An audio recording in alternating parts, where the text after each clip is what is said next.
ನಿಮಗೆ ಗೊತ್ತಿದೆಯಲ್ಲ, ಮಗ ನೋಡ್ಕೊಂಡು ಹೋಗೋಣ ಅಂತ ಬಂದೆ. ಸರಿ, ನೋಡ್ಕೊಂಡು ಹೋಗಿ. ಮಗ ತಪ್ಪು ಮಾಡಿಲ್ಲ ಅಂತ ಹೇಳ್ತಿದ್ದಾನೆ, ನೀವು ನೋಡಿದ್ರೆ ಸಾಕ್ಷಿ ಇದೆ ಅಂತ ಹೇಳ್ತಾ ಇದ್ದೀರಾ. ಏನು ಮಾಡೋದು? ಕೆಲವೊಂದು ಸರ್ತಿ ಹಾಗೆ ಸರ್, ಕಂಡಿದ್ದು ಕೇಳಿದ್ದು ನಿಜ ಅಲ್ಲದೆ ಇರಬಹುದು. ಪ್ರಮಾಣಿಸಿ ನೋಡಬೇಕು, ಸಾಕ್ಷಿಗಳನ್ನು ಕಲೆಕ್ಟ್ ಮಾಡಬೇಕು, ಆಗಲೇ ನಿಜ ಏನು ಅಂತ ಗೊತ್ತಾಗೋದು. ಅಂದರೆ ನನ್ನ ಮಗನ ವಿರುದ್ಧ ಸಾಕ್ಷಿಗಳನ್ನು ಕಲೆಕ್ಟ್ ಮಾಡ್ತಿದ್ದೀರಾ ಅಂತ ಆಯ್ತು.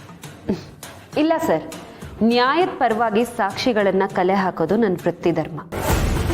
ಹಾಗಿದ್ರೆ ನಿಮ್ಮ ಪ್ರಕಾರ ನನ್ನ ಮಗನೇ ಅನ್ಯಾಯ ಮಾಡಿದ್ದು? ಅದಕ್ಕೆ ಸರ್ ಒಳಗಡೆ ಹಾಕಿರೋದು.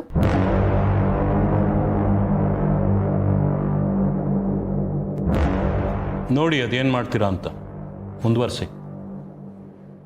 ಮೇಡಮ್, ಚಾರ್ಜ್ ಶೀಟ್ ನೋಡಬೇಕಾಗಿತ್ತು. ಮುನ್ಸ್ವಾಮಿ ಅವರೇ, ಚಾರ್ಜ್ ಶೀಟ್ ತಗೊಂಬನ್ನಿ.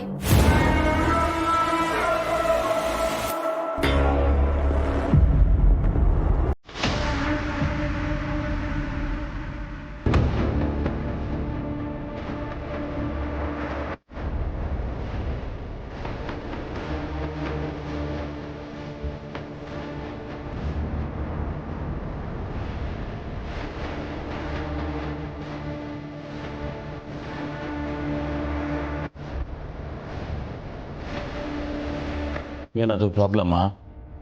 ಮಾತಾಡಿ ಮೇಡಮ್. ಒಂದು ಸೆಕ್ಷನ್ ಹಾಕೋ ಕಡೆ ಇಷ್ಟೊಂದು ಚಾರ್ಜಸ್ ಹಾಕಿದಿರಲ್ಲ? ವಿಕ್ಟಿಮ್ ಕೊಟ್ಟಿರೋ ಹೇಳಿಕೆ ಪ್ರಕಾರ ಚಾರ್ಜ್ ಶೀಟ್ ಹಾಕಿದ್ದೀವಿ.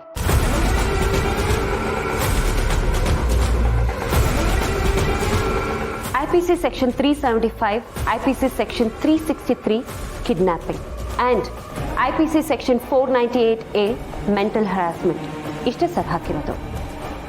ನೀವೇಕೋ ಬೇಕು ಅಂತ ಇಷ್ಟೊಂದು ಚಾರ್ಜಸ್ ಹಾಕಿದ್ದೀರಾ ಅಂತ ಕಾಣಿಸ್ತಾ ಇದೆ.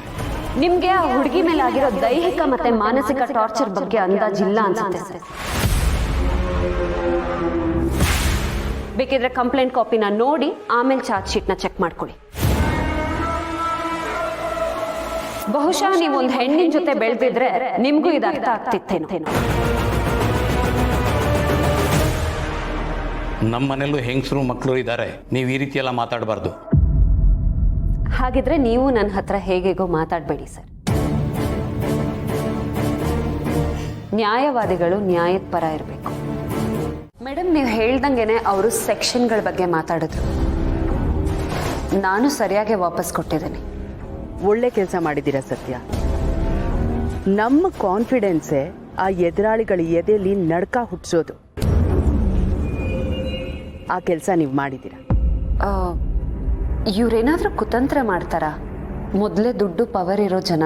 ಡೋಂಟ್ ವರಿ ಸತ್ಯ, ಅವನು ಇದರಿಂದ ತಪ್ಪಿಸ್ಕೊಳ್ದೇ ಇರೋ ಹಾಗೆ ನೋಡ್ಕೊಳ್ಳೋಣ. ಈ ಕೇಸ್ನ ಆದಷ್ಟು ಟೈಟ್ ಮಾಡೋಣ.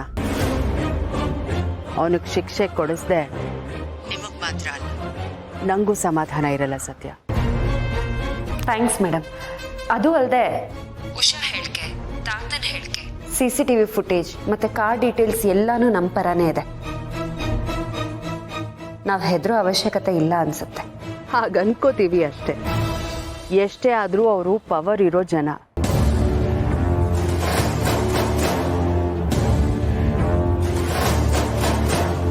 ಯಾವ ಸಮಯಕ್ಕೆ ಏನು ಬೇಕಾದರೂ ಮಾಡ್ತಾರೆ.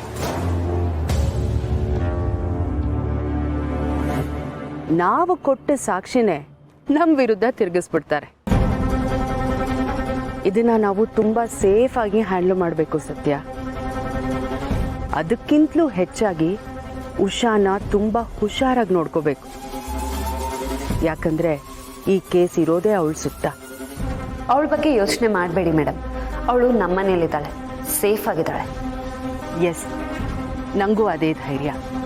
ಇಲ್ದಿದ್ರೆ ಇಂಥವರು ಅಮಾಯಕರನ್ನ ಇನ್ನಷ್ಟು ಹೆದರ್ಸಿ ಮತ್ತಷ್ಟು ವೀಕ್ ಮಾಡಿಬಿಡ್ತಾರೆ.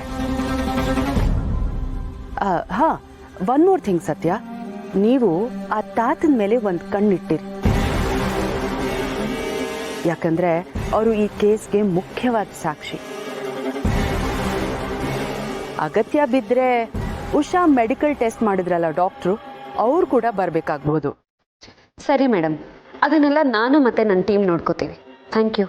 ಬಾಯ್. ಬಾಯ್ ಸತ್ಯ.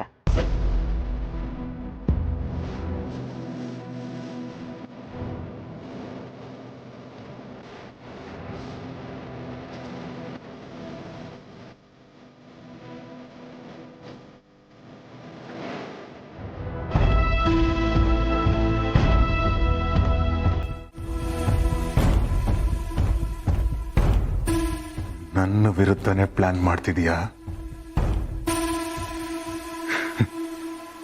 ಮಾಡು, ಇದ್ಯಾವುದು ವರ್ಕ್ ಆಗಲ್ಲ. ನಮ್ಮ ದೇಶದ ಪರಿಸ್ಥಿತಿ ನೋಡಿದ್ಯಾ? ಅಪರಾಧಿಗೆ ಶಿಕ್ಷೆ ಕೊಡಿಸ್ಬೇಕು ಅಂದ್ರೆ ಬರೀ ಸಾಕ್ಷಿಗಳು ಸಾಲದು, ಪ್ಲಾನ್ ಬೇರೆ ಮಾಡಬೇಕು. ಯಾಕೆ ಹೇಳು? ನಿಮ್ಮಂತ ಕದೀಮ್ರು ತಪ್ಪಿಸ್ಕೊಳ್ಳೋದಕ್ಕೆ 100 ಕಳ್ದಾರಿ ಹುಡುಕ್ತಿರಲ್ಲ, ಅದಕ್ಕೆ.